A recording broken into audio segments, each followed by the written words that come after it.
Alright everyone, welcome back. It's Splash from CounterCap TV. And today, like I said from yesterday, Birmingham, Pool B. This is going to be pretty quick. I don't want to waste too much time.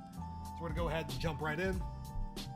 This pool is FaZe, TK, Unilad, Vitality, and as always, there will be some gameplay going on in the background if you haven't noticed.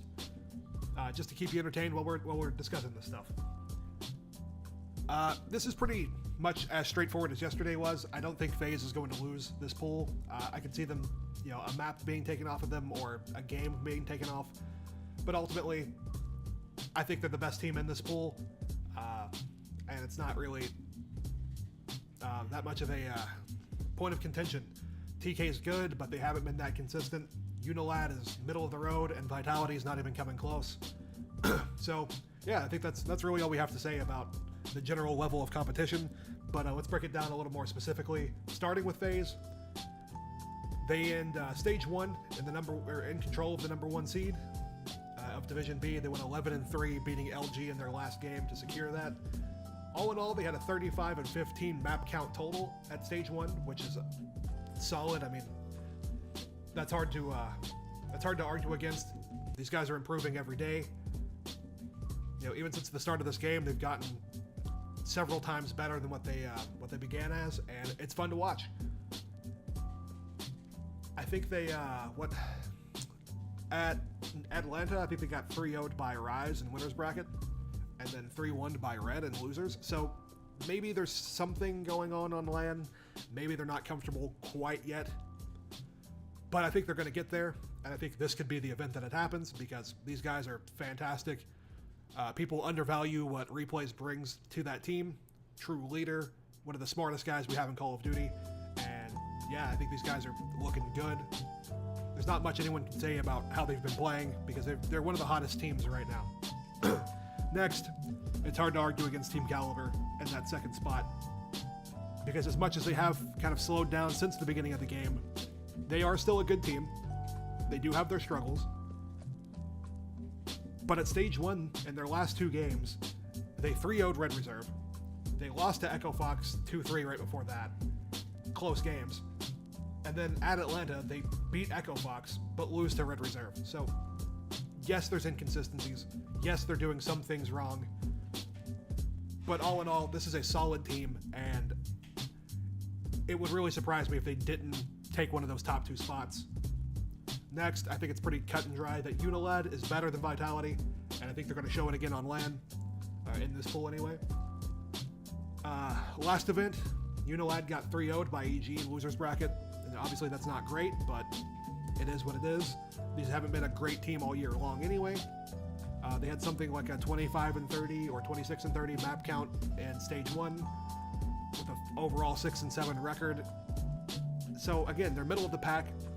If they play hot, they can beat good teams, but they have to be a lot sharper than they have been recently if they're going to make anything happen at this event.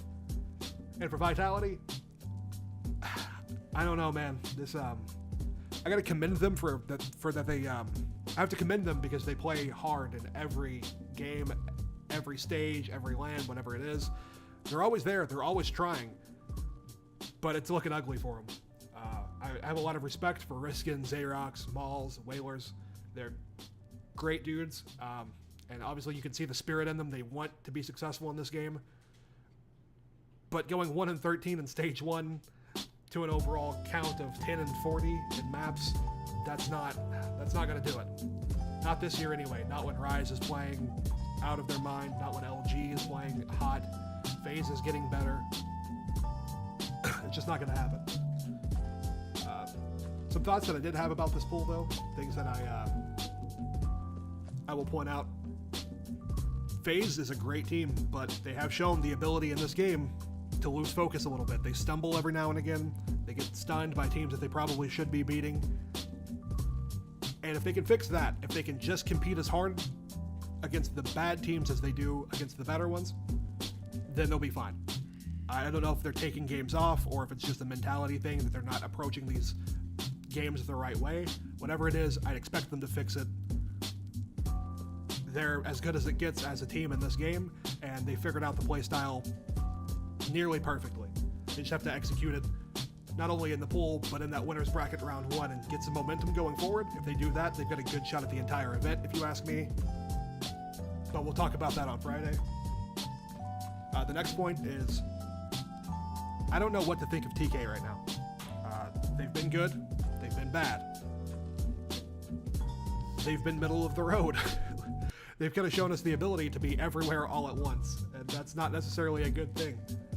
I do think that if they show up and the communication and teamwork is working as well as it had been at New Orleans, or more over Dallas than NOLA, because even though they were good at NOLA, they looked beatable.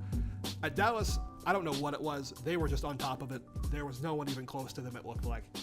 If they can get back to that level of trust and communication, I think they'll be just fine. I don't know where to pick them in the event. Probably the 5th, 6th slot if I actually had to make a prediction today without seeing them play at all this weekend. That's where I would imagine they're going to go. But again, we'll talk about overall breakdowns on Friday, because that'll be the event, the full event breakdown, my predictions on where everyone's going to be placing, and who to place your bets on.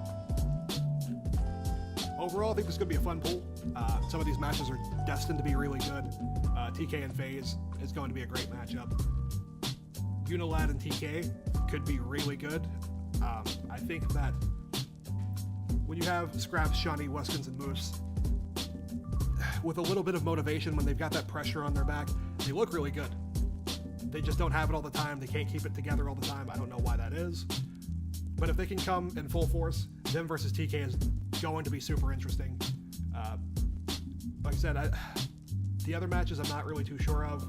I would imagine that FaZe and Vitality is going to be a wash. TK and Vitality is probably going to be a wash. I could see Unilad and Vitality trading off. And like I said, Vitality is not necessarily for bad players. They have their good moments, and I can see them taking maps, but I just don't know that they'll take a series. Even against an open bracket team, depending on who that is. Say if Lightning Pandas was to make it, I honestly see them stronger than Unilad and Vitality, but you never know. Lands, especially this year, have been unpredictable, and I can't wait to see what all happens, because these two pools that we've covered in the last 2 days, they're fun, but I'm really looking forward to the next 2 pools, which I think is where the more interesting matchups happen, and the tournament shaping matchups are going to happen.